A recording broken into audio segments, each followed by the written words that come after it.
614 Productions would like to welcome you to the Not So Neutral Zone, a podcast for armchair enthusiasts by armchair enthusiasts. The opinions expressed on this show are those of the participants and in no way represent those of the sports teams, organizations, or athletes herein. Today, with your hosts, Jacob Danger Zone Smith and David Footloose Trexler. Footloose? Footloose. I've never seen you dance, so I think you need some Kevin Bacon in your life. Well, if that's the case, I would be more Hollow Man.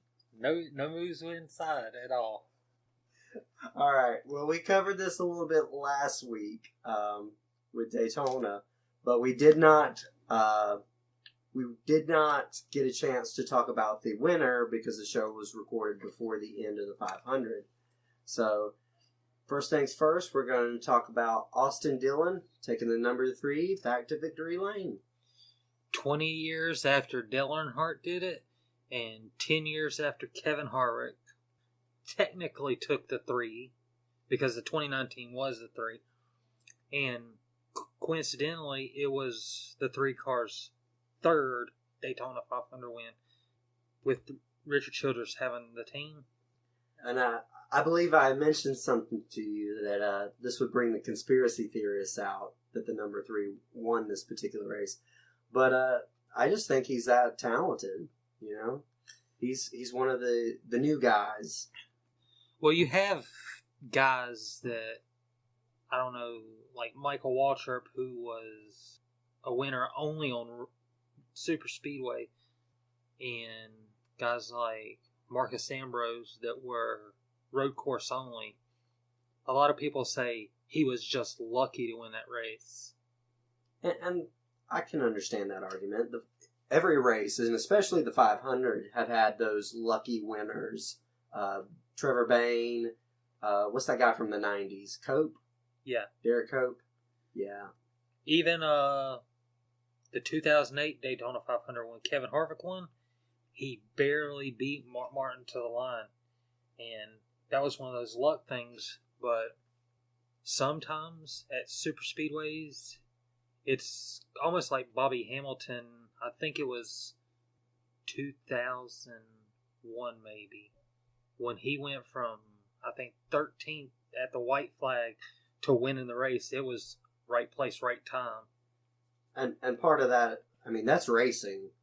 You try to put yourself in the best situation to win, and sometimes it works out, and sometimes it doesn't. You got, people running out of gas on the last lap because they tried to stretch it out to get to the victory lane.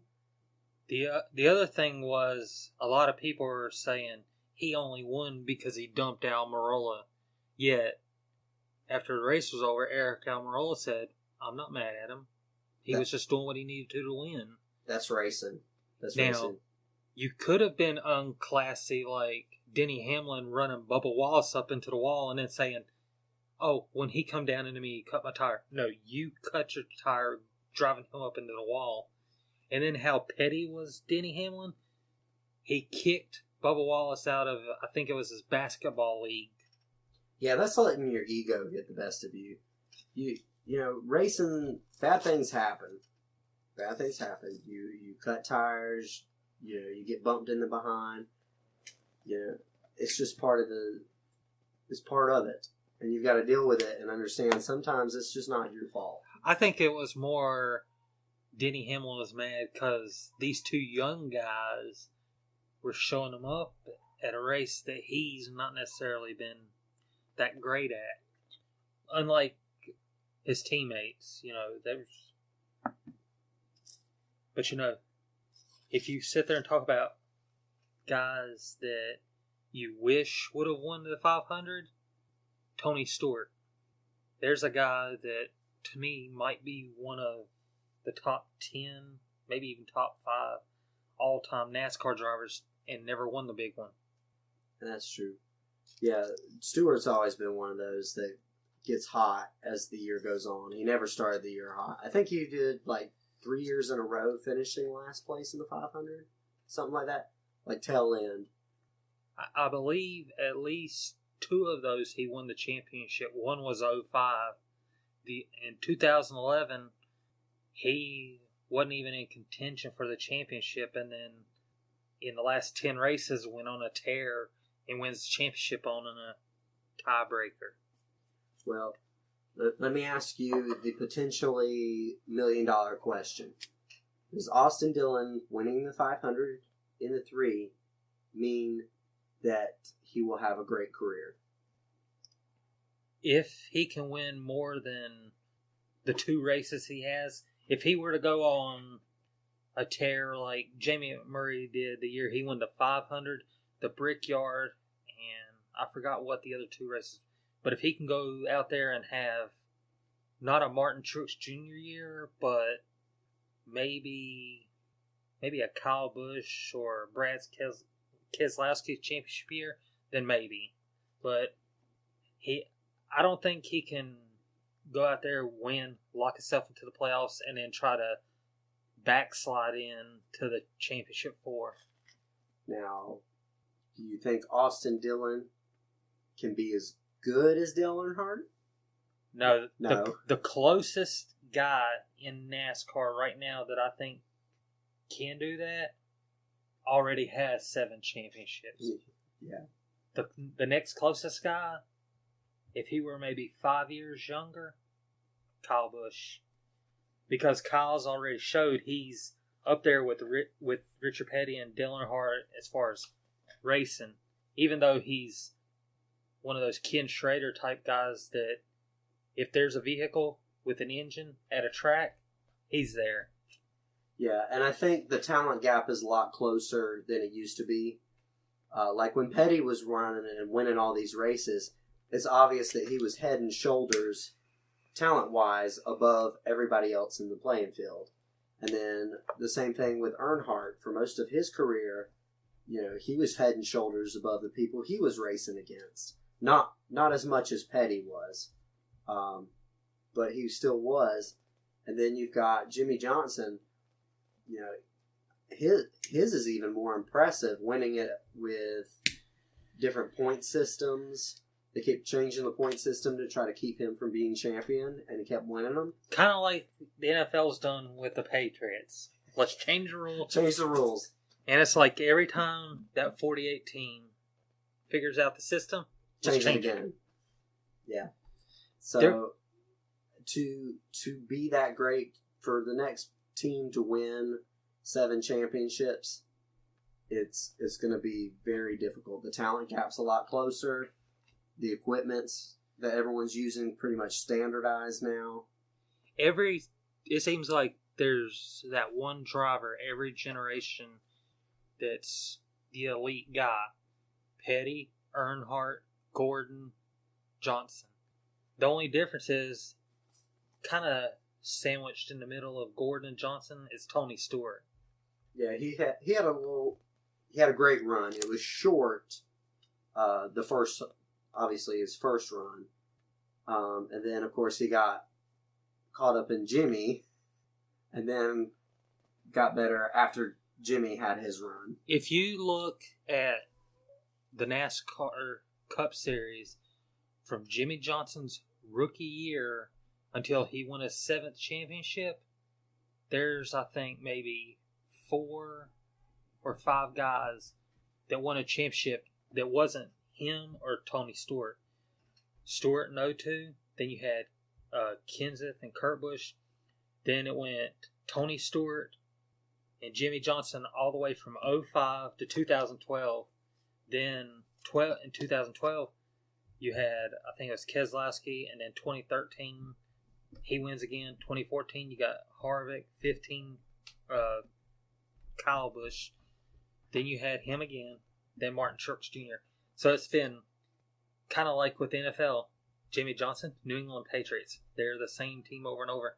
And I guess to an extent, if Jimmy Johnson is the Patriots, that would, I guess, make Tony Stewart Peyton Manning. Just how many he's won. All right. One more question before we move on to Atlanta. Do you think Austin Dillon, driving the 3, can become that fan favorite driver that I believe we discussed about one of the past 2 episodes. That fan favorite driver that was previously filled by Dale Earnhardt Jr.? No, because I think with how Denny Hamlin's went downhill with the fans, a guy like Bubba Wallace, Martin Truex Jr. could be that new guy. Just because last year Martin Truex Jr. went out there and had a Jimmy Johnson dominant season, or a Jeff Gordon or a Rich Petty dominate season, and fans still cheered him, where when Gordon did it, it's like, I'm tired of him winning, or Jimmy, I'm tired of him winning. Truex just, I don't know if it's the story behind his girlfriend Sherry and everything she went through, or what, but it just, I don't know. And maybe even Chase Elliott, just because his dad was most popular. All right. Well, since the last episode, we got through the Atlanta weekend for the NASCAR series. So we had on truck night, we had Brett Moffitt winning the truck race. Another young guy coming up through the ranks. How successful do you think his career will be? You think he's one of those guys that will end up in trucks, like forever, or someone who could move up through the ranks? I don't think so. I think he may actually be able to move up to Cup eventually, but not like Austin Dillon did. Correct me if I'm wrong. I think that was his first truck win. I think so. NASCAR series win. He probably won an ARCA race.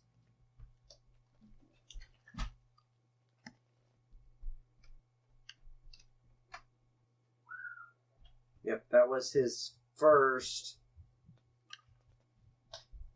No, it was his second truck series win. He won at Michigan. Commercial break. You gotta get the elevator music playing in there. Wah, wah, wah. All right. So, obviously, young guy in Brett Moffitt wins the truck race. But then you have Kevin Harvick dominating the rest of the weekend, winning the Xfinity and the Cup races. He's kind of having a career resurgence, so to speak. I'm not saying he ever went away. He's been there, but he's been doing better lately. Yeah, he's always been, ever since that first win in 2001, 3 races after Dale died, he just, I don't know, Atlanta's been his track. And the way he dominated both races, I bet most of the guys in the series are happy that they only go there once a year, or Kevin's going to blow them out again. Yeah, he's, just dominant there. But now you've got Austin Dillon and Kevin Harvick locked up for the playoffs. So who are some of the drivers? You don't have to list 14 of them, but who are some of the other drivers you think are going to be in the playoff? All 3 Penske drivers for sure. Mm-hmm. Ryan Blaney's been driving too good to not. Keselowski, championship 4 last year. Logano, that encumbered win hurt him last year. So those guys, I don't see Chip Ganassi getting both cars in. Larson for sure. McMurray, I don't know. Hendrick, definitely at least 2 cars. The 48 and the 9. The 24, maybe. The 88, only if he wins. Bubba Wallace, with the way he's running, I wouldn't be surprised to see him somewhere in there. And there'll probably be at least 1 or 2 surprise winners, especially the road courses. That's usually where the surprise guys always come from. Then you've got, they're running the road course at Charlotte, I think, for the fall race this year. So that's in the chase. Martin Truex Jr. He was first guy out, I think, on that track. Nice technical turns. Most of the passing's probably going to happen on the backstretch. Yeah. So for that one, they skip, if I'm remembering correctly, they kind of skip turns 1 and 2 and run most of the oval and get back on the road course before turn 1. Yeah. So, They go... It kind of cuts pit road off. They go in through the infield, come out about right at the early part of turn 1, go around to the backstretch, around through, come back out on the backstretch, and you're still going around, but it's not going to be as many laps. Yeah. So the distance is up, but I think it read that it was 2.2 miles or something like that, close to that, instead of the 1.5 of the oval. So that will be interesting. Yeah. Do you think they fill all 16 spots with winners? Or do some people get in on points? Someone's gotten in on points, I think, every year they've run this format. So this is... I think we will, but I'm more interested to see what happens if there's 17 winners. I think points is the tiebreaker. I think it's regular points, not playoff points, is the tiebreaker.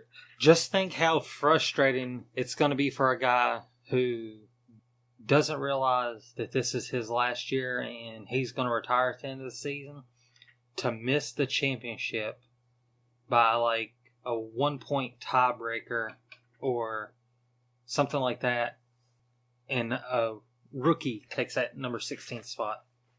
That would be pretty terrible.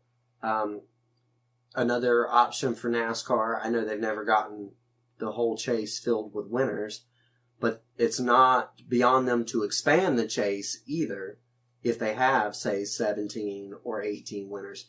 I don't think they'll reach that number because you have, 26 races till the chase, but there's plenty of teams that aren't really out there running for championship. They're running for the points, but they're not really serious. The other problem right now is the 23 and 83 teams from BK Racing can't technically take the track because the owner owes money on taxes, and they can't sell anything until this gets resolved, and just one big mess. So there's not a full field at the track now. Yeah. Well, you got anything else you want to cover in racing or from the past 2 weekends of racing before we move on to the next topic? Other than John Force Racing and NHRA, John Force 2 wrecks 2 straight weeks and destroyed 2 cars, his and Johnny Lindbergh, in his second year, so it's a little rough right there for him. Even though the media says he was thinking about retiring, John Force says he's not retiring. He's still young enough to get out in the car. How many years has he been racing now? Since the 80s. Since the 80s? Yeah. I don't think he's anywhere close to done. No. He lives it. He'll probably still be doing it till the day he dies. And hopefully not in the car if this trend continues. Yeah, I don't think his wife could handle another wreck from their family. They've had 3 cars destroyed in 2 races. And while he did say in an interview that when they asked him what happened, he said, "Yeah, I did get knocked out, but that's the least of anything that happened to my head." And for a guy his age to be able to joke like that tells you how safe they've made these cars to keep them from any tire shake, any engine parts flying up and hitting them. Yeah, when was the last major injury? I know they haven't had a death, at least in the NHRA for a while. I believe the last major injury, pro stock motorcycle guy, trying to think of his name, I believe it was Joe DeSantis, wrecked his bike and at like 60 some years old, just got a broke wrist and he fell off and rolled. The last big injury probably was John Forrest and Kenny Bernstein's wreck, where he had broke his hands and his ankles. Last death that I know of was Englishtown 2008 Scott Kalita. Something happened with the car and the parachutes didn't deploy and he went straight through the sand trap to the end of the track. Yeah, I remember hearing about that. But that's been 10 years now. For what they deal with, they've made them a lot safer. Yeah, the safety safari, their safety crew is not like NASCAR's where it's the track hiring them. They have a crew that travels every week with these guys. So this safety crew know the racers like we know each other. And so when a driver gets hurt, it's a little more personal for them. And they're pretty quick to respond. I mean, as soon as John and Johnny stopped, they were right out there to the car. Yeah, I think that helps a lot too, that the races, aren't more than 10 seconds. They run and they're done. And I think that also helps since they don't carry a whole lot of fuel, just enough to get them down the track. That helps a lot too. But then even NASCAR hasn't had a death in a while. Indy had someone, what was that, 2 years ago? Brian Clausen. Mm-hmm. Brian Clausen, Dan Weldon, a couple years ago, were both real bad. Because Brian's was just apart from another car, flew up, hit him in the head, and killed him. Dan's was he got loose, went up into the fence, and his car just shredded. Yeah, I remember that one. That's one of those. Both instances were times that it didn't get made a big deal, but when Clausen died, Tony Stewart sent an airplane to Indianapolis to pick up his family and fly them to the hospital so they could be there. Yeah, and a lot of the old guard of racing can remember back when people dying at the track was just what happened. You look back the 90s, the 80s, earlier than that. People died often doing this.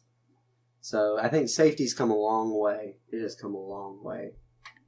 Yeah, to where I remember when NASCAR had those ugly, boxy, look like army tank race cars a few years back.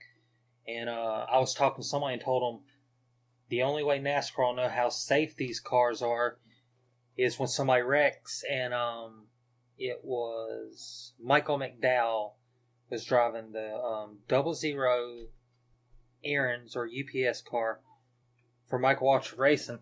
And he was going through the turn at Texas. The car turned, barrel rolled. He hops out of it, looks at it, and that's how you could tell they made the safety improvement. Yeah, and as far as a fan death, that hasn't happened in a long time either. That's been even longer. Especially with some of the bad crashes like when Brad Keselowski won his first Cup win, Carl Edwards went into the fence. And then like a year later or something like that. Other way around. Carl got into Brad went into the fence. Or Austin Dillon, when he had the big bad wreck at, I think it was Daytona, went up into the fence, tore the car to shreds. A couple fans got hurt, but no real major death.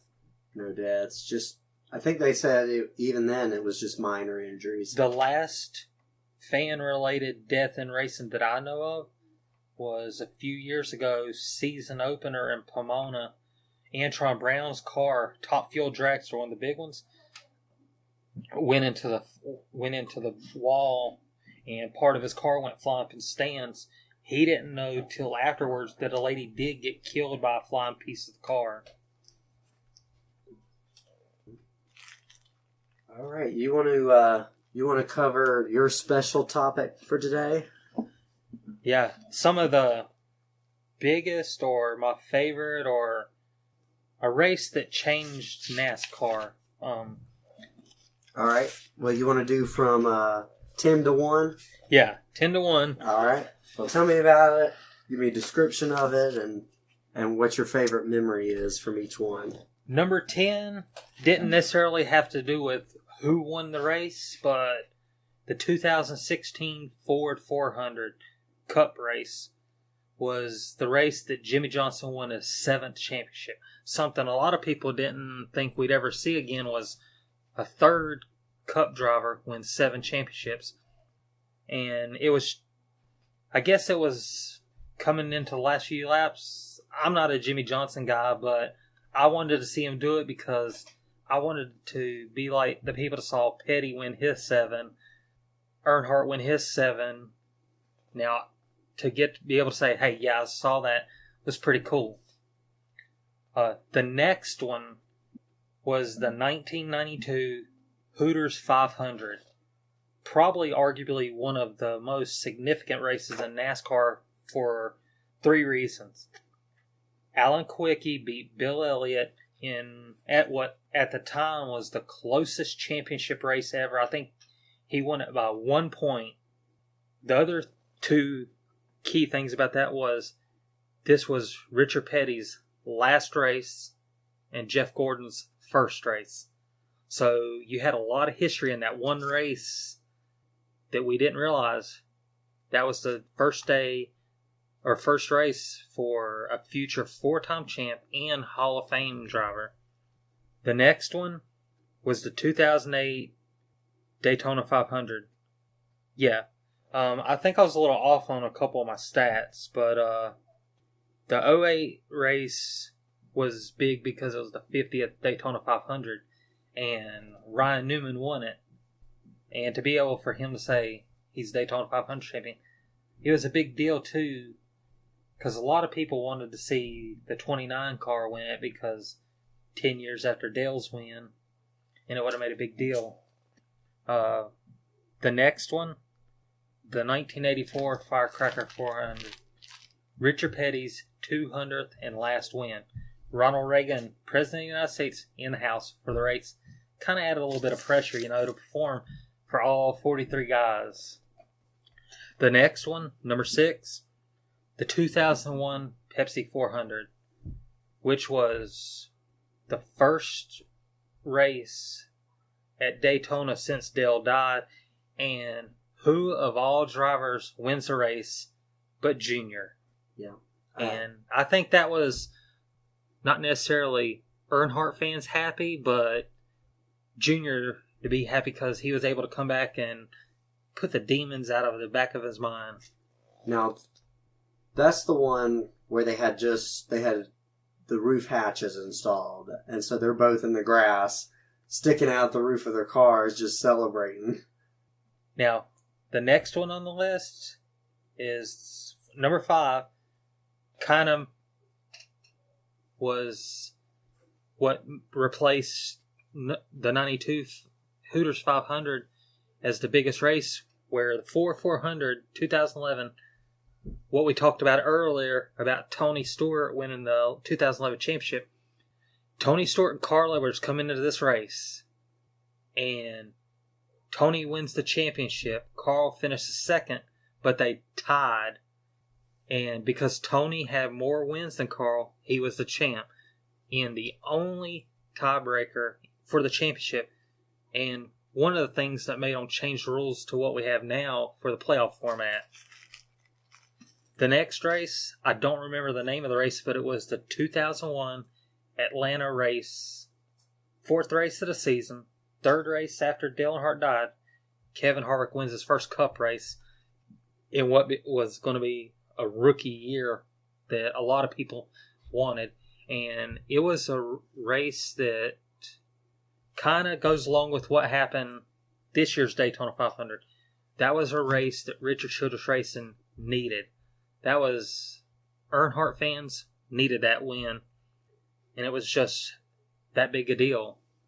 Yeah, I think that one's really important as kind of the healing race for, of course, definitely for Earnhardt's team, they've got a rookie driver now, and for them to get that win so quickly, I think really helped. And of course, it was really good for the fans and for the sport as a whole to heal after losing one of their legends. The next race on the list is another Dale Earnhardt Jr. win and another Daytona 500 race, the 04 Daytona 500. Third anniversary of Dale's death, his son wins the big one, making them yet another father-son duo to win it. And that was another one of those things about healing, to heal everybody. Number 2, the 98 Daytona 500. 20 years of trying, Dale Earnhardt finally wins the big one. He finally got that monkey off his back. 7 championships, and that's the only thing he wanted was that trophy. And like he said, we're the Daytona 500 champion. Can't take it away from me now. Yeah, and the images after that race of everybody coming out to congratulate him. There are a lot of people in that field that didn't like Dale. He was not exactly well loved among all the drivers, but they came out to pay their respects to this man who was a legend of the sport and finally won something that he had been chasing for years. And I think it's one of the greatest moments ever in NASCAR history. Now, the number one biggest race to me in NASCAR history just happened to be the darkest day for that sport. Michael Waltrip wins the Daytona 500, 2001 Daytona 500. First career win after years of trying, only to find out the worst possible thing could happen. Dale dies in that final turn, and what was supposed to be a big day for Dale Earnhardt Incorporated turned into one of the worst. But the safety innovations since that day, to think that to this day Dale Earnhardt is still having an impact on the sport 16 years after he's been gone. So out of what happened there with the death of Dale Earnhardt, and there were other drivers around that same time that died. You got the Hans device, and it led eventually into the safer barriers like the foam block walls. Plus, NASCAR kind of unofficially mandated full face helmets for everybody, and it was just, I remember watching the race the week after. Dale Earnhardt Jr. gets clipped, hits the wall, same angle Dale did at Daytona. First thing everybody thinks when the car coasts to stop and the net didn't come down was, oh no, it happened 2 weeks in a row.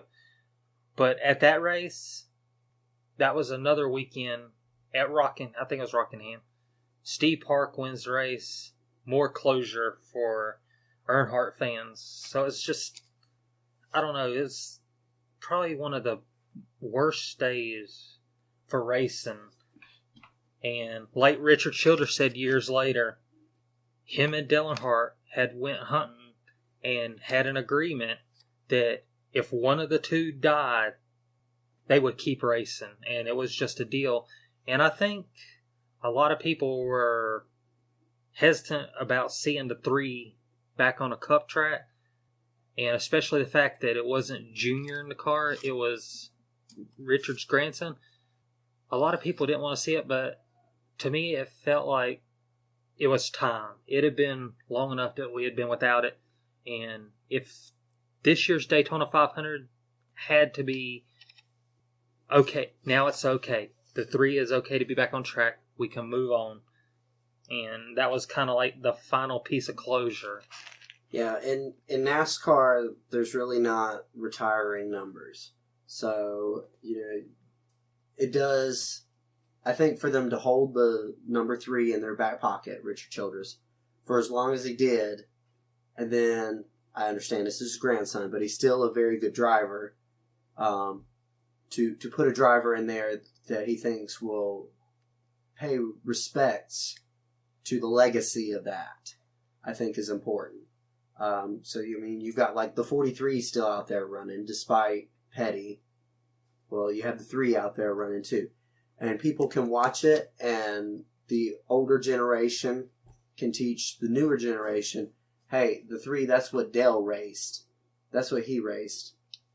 The 43, that was Petty, you know. Well, a lot of people liked how the Daytona 500 this year ended because the 3 won, the 43 was second. So it was like the old days of seeing the 3, the 43, the 11, the, what was it? I can't think of the other number. 21 maybe? Yeah, the Wood Brothers Just like car. all these iconic numbers were at the front of the field again, just kind of looked like it was a nostalgia kind of thing.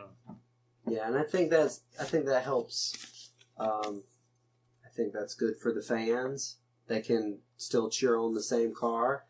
Like they put Bubba Wallace in the 43. You know, I understand there's probably some pushback about putting a black driver in that car, but you know, I have no problem with it. But I think it helps bring everyone closer together on that issue.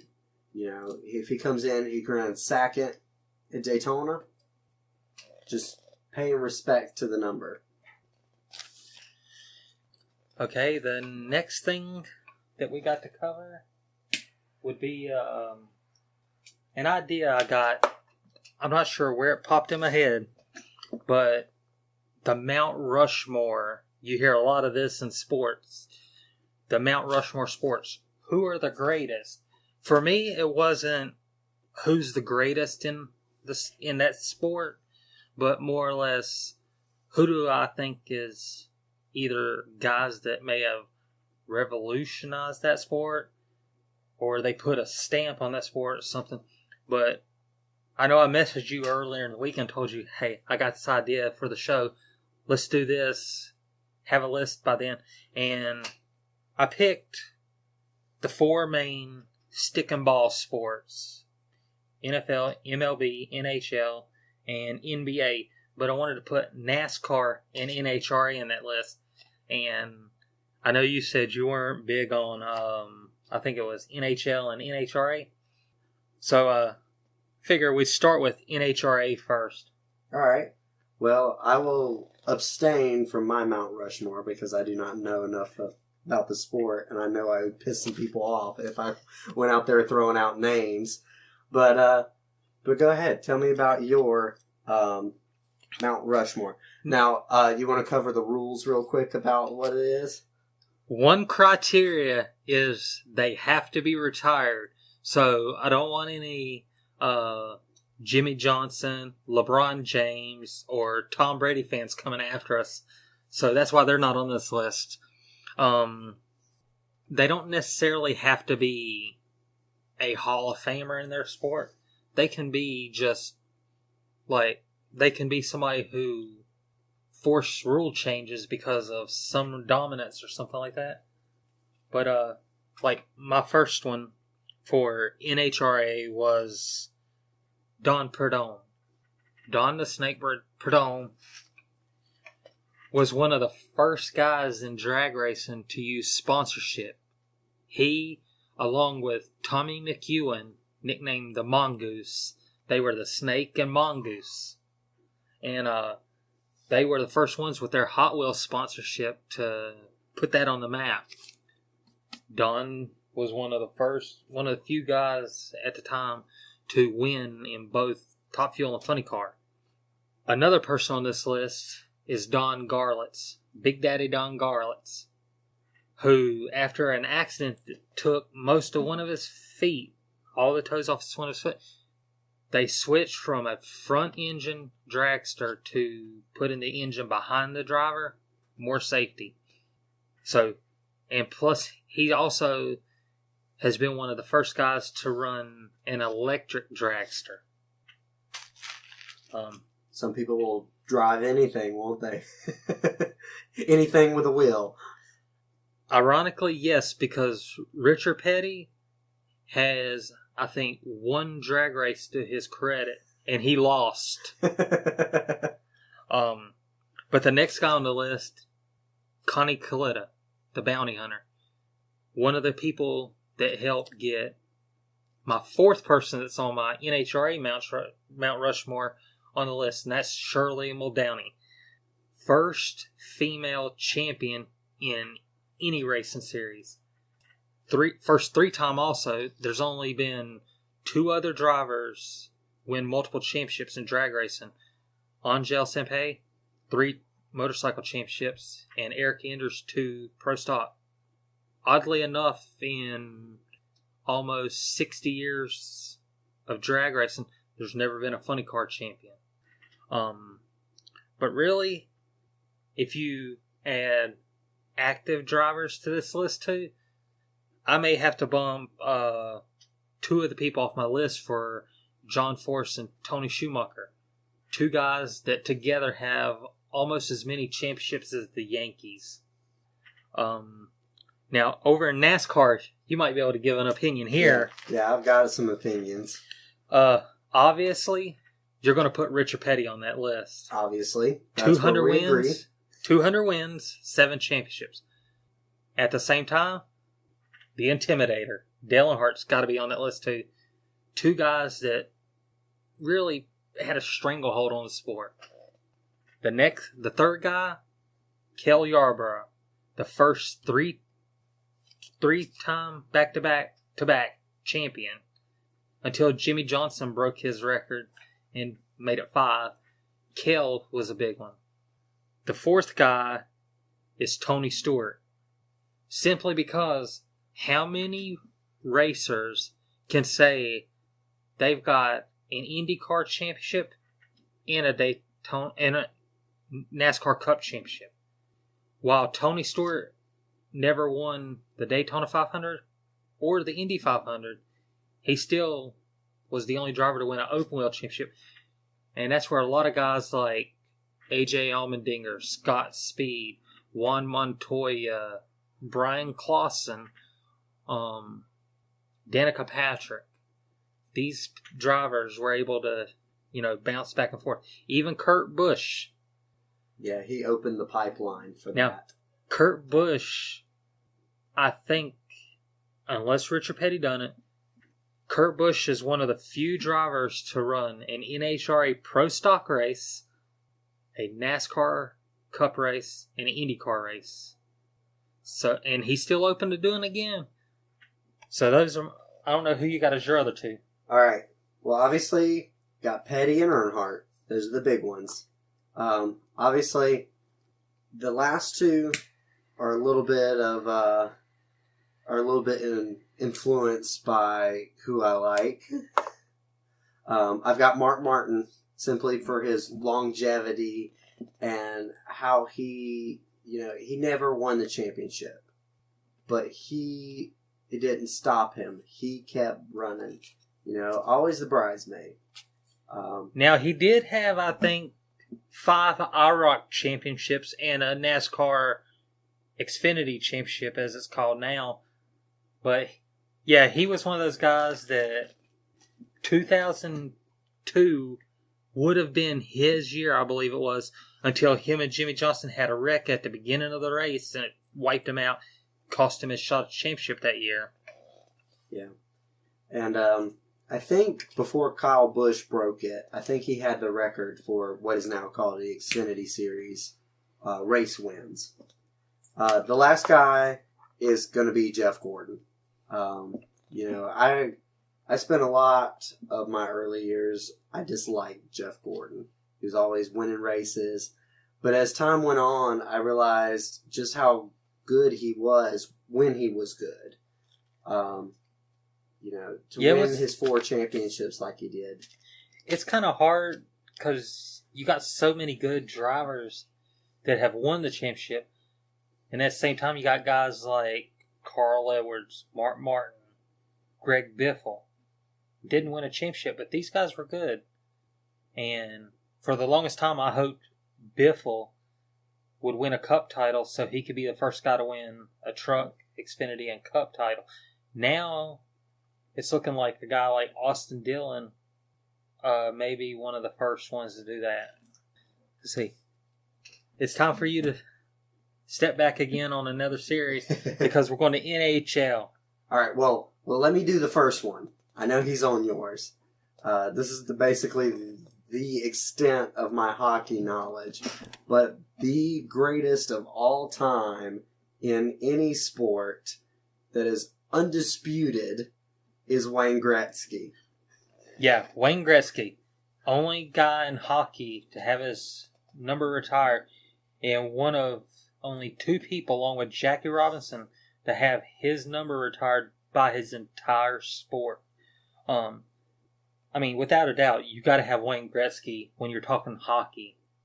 It's just it's a no-brainer. But also on that list, Mario Lemieux. I've kept up with Mario the whole time I watched hockey. Another guy, one of the greatest goaltenders of all time, and I'm probably going to say his last name wrong, but for the longest time I called him Patrick Roy. But because he's Canadian, I think French-Canadian, it's said different. I think it's Patrick Roy or Raw, something like that. But I watched him when he played for the Avalanche, and it was like this dude could stop everything that come at him. And the last guy was Bobby Orr. I almost did Rod Brindamore, but Bobby Orr was there longer. Fun fact about Gretzky. This is a little bit more of my hockey knowledge. So, apparently when he was playing, fantasy hockey was actually a thing. It was done mostly on pen and paper. There were a couple different ways that leagues handled Gretzky. They would split him into two players, one for his goals and one for his assists. Or one of the other options was to outright ban Gretzky. No Gretzky leagues. Yeah, he was one of those guys that changed that. Now, this might be a little more divisive here, but NBA, we probably can agree Michael Jordan's on that list. Michael Jordan is on that list. Number 2 is a guy who was constantly compared to Jordan, even though two separate generations, two separate guys, was Kobe Bryant. He's on mine as well. Because Kobe was one of those guys when, everybody was always saying, can he be better than Jordan? Instead of, can he be the next Jordan? I mean, he was a great player. I think there'll be a shadow over the sport for a long time, whether people can be better than Jordan. You see that with LeBron. They talk about, Michael Jordan never lost a finals, and LeBron has. I think people need to understand that the sport is not the same, and that, people need to be looked at on their own merits instead of compared to Jordan. Number 3, Wilt Chamberlain. First guy to put the 100-point game up before Kobe done it. And my 4th guy, I had a little trouble with this. I almost said Larry Bird, but I changed it to Kareem Abdul-Jabbar. Just because Kareem was another one of those guys that changed the way everybody looked at him. All right. Well, my list is the same on 3 of them. You got Michael Jordan, Kobe Bryant, Wilt Chamberlain. But I kind of changed it up on the 4th one because I really like Shaq. I know you don't like Shaq. No, I like Shaq. You just don't think he's worthy of your list? I just didn't put him on my list because a lot of people know I like Shaq, so I didn't want to... I mean, I'm not a Kobe guy, but I think Kobe is definitely one of the greatest. Now, if we were doing active players, I would say Jordan, Kobe, LeBron, and maybe because of how good of a three-point shooter he is, Steph Curry would be my 4. But, got to go with Gary Payton if I'm going with the great three-point shooters. Yeah. Shaq's hilarious. I just love Shaq. And every superhero has to have his kryptonite, and everyone knows what Shaq's was. The free throw. They make fun in movies that he's in about him and the free throw. Yep. And that's one thing that makes him great, is just that he could just make fun of himself like that and just not take it seriously. All right. So now we're going to cover baseball. Major League Baseball. Who you got? First, Hank Aaron. The guy who broke what everybody thought was one of those impossible records. The career home run record. And it's Hank Aaron, you know. Also, Nolan Ryan, just because how he made it look easy to strike people out. The Iron Man, Cal Ripken Jr., all those starts he made before he missed that game. And the final one, Jackie Robinson, simply because of how he changed baseball. If it weren't for him, Hank Aaron, and to that extent Barry Bonds, would have never broken the home run record if he hadn't been allowed to play. All right. Well, mine's got Hank Aaron, of course. Fun fact about Hank is that he never led the league in home runs. He just did it longer than anybody else. He's still hitting home runs years and years after he should have been. And of course, Nolan Ryan, another one that matches up with you. Cal Ripken Jr. And then, as much as I can respect Jackie Robinson, he did not make mine because I had to go with the original slugger, Babe Ruth. I know that you didn't put him on yours, but he changed the game. He hit home runs before anyone was doing it, and he caught a lot of backlash for it. There were several players of the era that said that was not how the game was supposed to be played. That, you know, you were supposed to play small ball, hit singles, doubles, triples, and get around the bases. And I think he kind of paved the way for the sluggers, even though that happened years after he retired. Next up, or the last sport, is football. NFL. Yeah, this one's going to be the most decisive, isn't it? Yeah, because there's so many good players, and there's so many guys that you leave off the list for certain reasons. Like, for this one, I didn't pick my favorite players or the best. I picked guys that had an impact, like Reggie White. As long as he played in the league, USFL and NFL with the Eagles, the Packers, and the Panthers. All those sacks he had, it was almost like it was an unobtainable record. I think it's been broken. Strahan did it. That was controversial too, but we'll cover that later. But yeah, Reggie was definitely on that list. Barry Sanders and Emmitt Smith, I had to put them on there as a tandem because these were two guys that you thought you could tackle. And Emmitt Smith was one of those guys, he could keep you from tackling him. Unlike running backs of today that have to lower their helmets, he was able to use those broad shoulder pads he wore and knock you out of the way and go. And he could be running at you, and his legs were already starting to turn the direction that he was going to go. You thought he was going the opposite way, and he's off. Barry Sanders, same way. It was just the motions of these two guys. And Joe Montana, undefeated in the Super Bowl.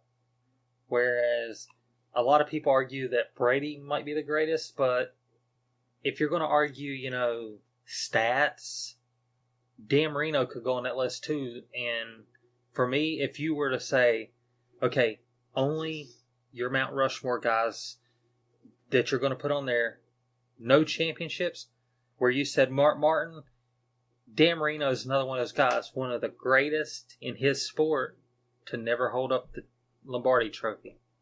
Yeah. All right, which 4 did you have on your list? Montana, Emmitt Smith, Barry Sanders, and Reggie White. All right. Well, I mixed it up a little bit. I've got Emmitt Smith, of course. But as my quarterback nominee on here, and maybe this is a little bit of recency bias, but I went with Peyton Manning.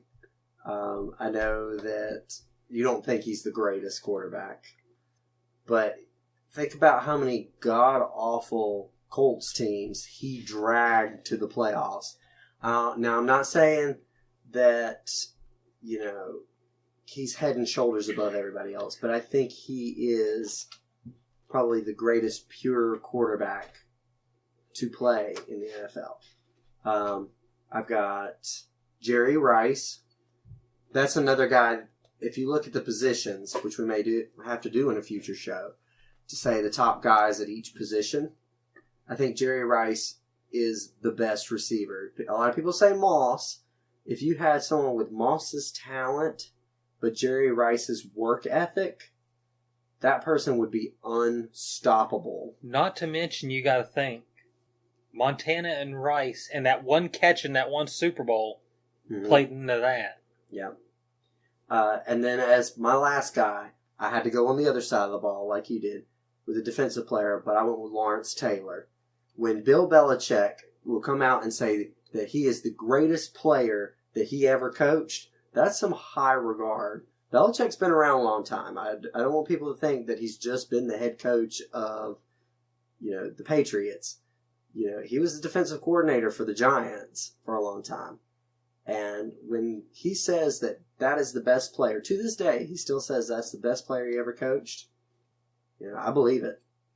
The original dirty player. The original. Yeah. Different time, though. He wouldn't make it in this year. In current NFL, he'd be like perfect. That all you got? That's all I got for today. Well, I think in next we can actually try that next time.